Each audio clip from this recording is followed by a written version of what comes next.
All right, it's time to finish talking about the offensive masteries. Hello everybody, I'm Roadblock, and this is a Raid Shadow Legends video. I know that the last video ended kind of abruptly because I was about to start talking about the last tier, and I knew it was going to take me longer than I had left in the video. So we're going to talk about those today, probably going to be a bit of a shorter video, but hey, I'm long-winded, so I'm sure I'll manage to stretch it out somehow. Yeah, boy. Anyways, let's get started talking about these masteries, because this is really the most important choice in my opinion. Now, like when we were doing the free-to-play account, the newest one that we had with Supreme Galect to start, we really weren't seeing a lot of impact. Like he does damage, right? But once we got Warmaster, it ramps up very, very quickly, right? And so that's the first one that we're going to talk about here is Warmaster. Warmaster has a 60% chance of inflicting bonus damage when attacking. The bonus damage is equal to 10% of the target champion's max HP, or 4% if it's a boss. Works once per skill. So the important thing here, this is boss damage, basically. I have Warmaster on a large number of my supports, right? Androck has Warmaster. I've got Warmaster on Calvalact, or anybody that's PvE damage, like Tila. I don't really use Tila, to be honest with you, or like even just your supports, because that extra damage from Warmaster can add up. If you've ever run a support without Warmaster and you have a support with Warmaster, you get to see that, right? Especially in something like Hydra, Clan Boss. You're going to see like 3 million damage out of somebody with Warmaster versus like hundreds of thousands of damage with somebody that doesn't run Warmaster. Listen up, I just got a new promo link that you can use to follow along with me on my latest free-to-play adventure and get a free Elenaril, as well as 3 more powerful epics as you level up. Here's how to do it. Log out of Play and Play and uninstall. Click the link in the description and register with a brand new email. Launch Raid and complete the tutorial. Go to your inbox and claim your first champ. Don't miss out on your chance to get Elenaril right after signing up, as well as Fayne, Uugo, and Tagoar as you progress through Raid. Click on my link right now and let's crush this together. So Warmaster, I like to think of it as the boss damage dealer. Truly I do, because that it's a max HP hit, and you're going to be able to deal damage to bosses in a way that is going to be very effective for what you're trying to do. So that's a good way to think about it. Now, there is another kind of boss damage dealing ability, and that is going to be Giant Slayer. So let's read that. Giant Slayer has a 30% chance of inflicting bonus damage when attacking. The bonus damage is equal to 7.5% of the target champion's max HP, or 3% of the target's max HP when attacking bosses. Bonus damage can occur on each hit of a skill, but does not count as an extra hit. So Warmaster has a 60% chance, but Giant Slayer has a lower chance, but it can repeat on multi-hit skills. The general rule of thumb tends to be, if you have a champion that has a triple hitter on their A1 and you don't have a reason to pick any of the other masteries, then Giant Slayer is probably the one that you're going to want to go with, because Giant Slayer gives you more opportunities to do more damage, potentially. But you don't really want that on single target hitters because of the lower percent chance, right? So a single target hitter is going to miss Giant Slayer more often than they would Warmaster, where a multi-hitter can benefit from this better, albeit at a lower percent chance, but that's okay because they have a multi-hitter, right? So those are kind of the things to consider between Giant Slayer and Warmaster. Like I said, my general rule of thumb, and this is what I gained from other videos from other content creators over the development of my account, is a 3 times or greater A1, I'm going to go with Giant Slayer. Now, there are some situations where you might consider it if they have like a really high multi-hitter A2 or A3. I'm not going to like put a blanket statement out here and say that's the only one. That's just generally how I go about it. My recommendation is if you are unsure about what to really do on the champion that you're currently using, take a look and see what, you know, is recommended on Hell Hades' website. Go to a Discord, ask some questions, and see kind of what you think is really gonna work for your account and what you're trying to do with that particular champion. So, because it's not always universal between the two, but for the most part, especially with supports, since a lot of them are 1x or 2x hitters, you're probably going to go with Warmaster, and then there are certainly some damage dealers as well where you're going to go with Warmaster depending on what you're trying to get out of them. I'm trying to find some examples. A good one for multi-hitter A1 would be Fushan. Oh, my Fushan's in Warmaster. That's a bad choice. You know what? I forget that only has a 25% chance.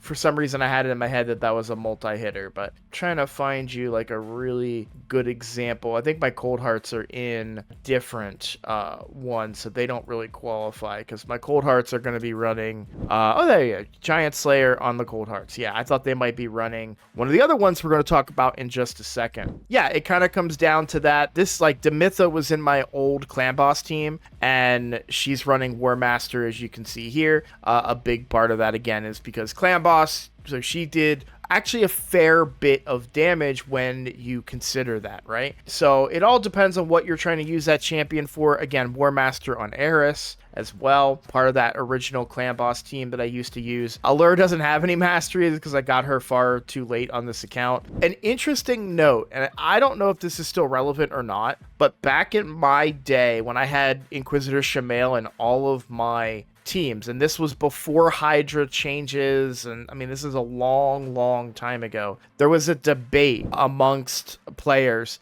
about whether you wanted Warmaster or Giant Slayer on Inquisitor Shamail, because Inquisitor will get a lot of A1s because every time an enemy places a debuff on an ally, uses this skill against that enemy, the counterattacks will only deal 50% of the normal damage and cannot be critical. But especially in something like Hydra, if you've done Hydra, there's a head that poisons out on your team, and it's like 3 or 4 poisons per champion. It's a lot. He just starts going pop, pop, pop, pop, pop, pop, pop, pop, pop. Say hello to my little friend! Over and over and over again. Now, the argument that I read, and this was on Reddit a long time ago, so big, giant grain of salt. Vodka, save your comment, okay? But the argument was, if you were using him as a battery, because he does make a very good battery for something like turn meter booster, because the way that this works is he gives the team leader turn meter 15% if they get fear. And a lot of times you would target a head that you wouldn't want to kill. So the argument that they used to say, and again, this was a long time ago, but they used to say that you wouldn't want Giant Slayer because you would actually do a lot more damage and risk killing the head rather than Warmaster. But yeah, I don't know if that's true. Again, this was something I read on Reddit a long time ago. I just wanted to share that with you guys, something to think about when you're dealing with these two abilities, just to maybe reiterate the fact that they are not always cookie cutter, like black and white. There are gonna be these kind of niche moments, these scenarios for specific times where you're gonna want to go with one or the other. So you want to keep that in mind depending on how you're building your champions, depending on what your plans are. So, but like I said, I like Warmaster on, anybody that's kind of doing 1 to 2 hits and 3 hits or greater. I tend to go with Giant Slayer. So, okay, we've talked enough about those two. Those are some pretty important ones. Let's move on to the other two, which are a little more interesting. So Helmsmasher has a 50% chance of ignoring 25% of the target's defense. For skills that ignore defense, this 25% is in addition to the amount ignored by the skill. So Helmsmasher, generally speaking, I know Vodka's already typing at me. Generally speaking, Helmsmasher is something that you're going to consider for PvP, because ignoring defense is a big deal in PvP because champions can run a lot more defense than what you might run into. However, stat bloat has really become a thing in this game, quite frankly, and it's getting to the point where you're like normal, I say normal, like, right, your non-enemy max HP damage dealers are hitting so hard that Helmsmasher is actually a very, very, very viable choice for a lot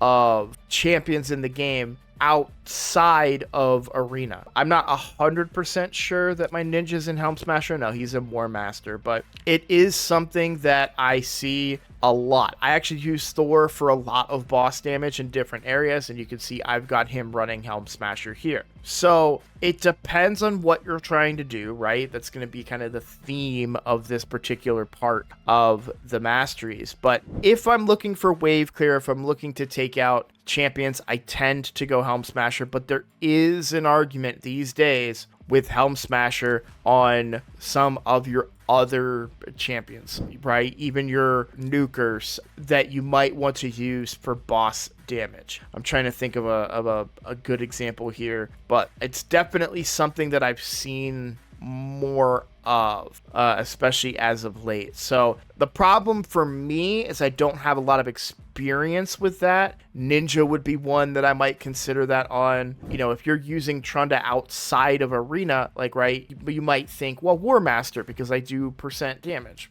But the way that she works and how hard she can hit, Helmsmasher is the kind of the choice. And that's why I feel the same about Ninja. I kind of want to change his masteries based on that, finding out that he's still under Warmaster. But I'm going to do a little more research on that beforehand because, like I said, I don't encounter this that much. But it is something to consider. So for me, overall, you can see generally if they're a PvP champion, then I'm running a Helmsmasher on them. Another thing to note too is that certain champions that have built-in abilities, you want to calculate that stuff out, right? So Baron, for example, ignores 50% of the target's defense. Well, what's interesting about that is if you put them, and he's gearless right now, but if I was to put him in a Savage set, which is 25% ignored defense, and I get a Helmsmasher proc, guess what? I'm ignoring all defense, which is huge, obviously, right? That's going to be a ton of damage. And keep in mind, other champions,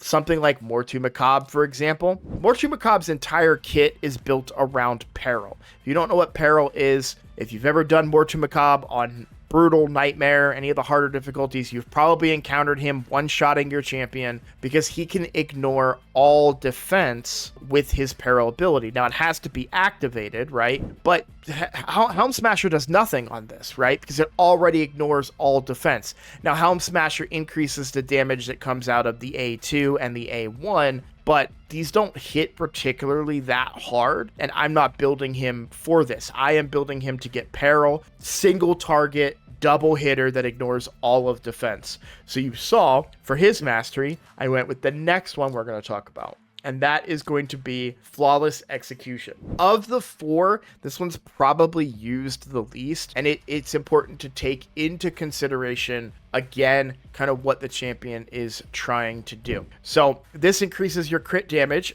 I've been blocking all of these this entire time again. This increases your crit damage by 20%. Now, what champions would you probably want to use this on? I mostly have in the past used it on my enemy max HP champions, because if you think about it, the damage that they're putting out isn't affected by attack, it isn't affected by defense, there really isn't a whole lot, but crit damage impacts it very heavily, right? And so that's where I've tended to use it. However, with stat bloat being what it is, you're likely hitting enough crit damage where you're actually hitting the damage cap. So if you don't already know this, enemy max HP champions do damage obviously based on the HP of the boss, but there is a limit to the amount of damage that they can do. So if you're already hitting that limit, something like Flawless Execution kind of falls off. So where do I really use Flawless Execution? Well, I've used it in the past on things like Cold Hearts, probably on my free-to-plays where I had a harder time getting the crit damage levels I was looking for. Maybe some other enemy max HP champions that you maybe can't get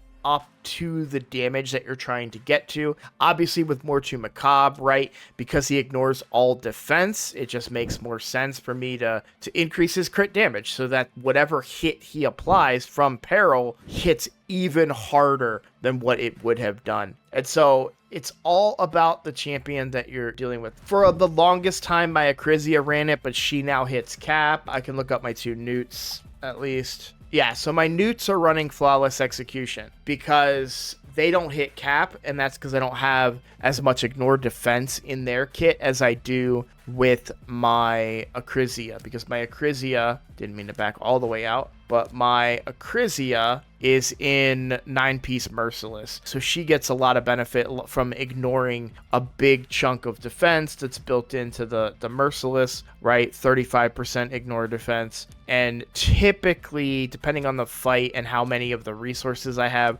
sometimes I'll swap over the Cat's Gaze on her as well, only for Chimera. For Hydra, she does max damage every single hit. For Chimera, especially, I've needed that extra damage output out of her by ignoring defense. So generally, that's kind of what I'm running. That's really the only time that I'm running Flawless Execution, is when I just, quite frankly, want more crit damage, but you're probably not going to use it as often as you might think if you kind of consider the use point, because you will get a little bit more value out of things like Helmsmasher if they are a PvP nuker, for example. That extra 20% crit damage isn't going to do as much as ignoring another 25% of defense. There's a reason that all the top nukers are big in ignoring defense, right? So yeah, okay, I feel like I've touched on pretty much everything for you guys. Like I said, I'm long-winded, and we managed to turn this into a 20-minute video. Actually, it'll probably be shorter because I think there was a point in time where I was just looking for abilities, but I feel like I've covered them pretty well. If you guys have any more questions, let me know in the comments. Let me know in my Discord.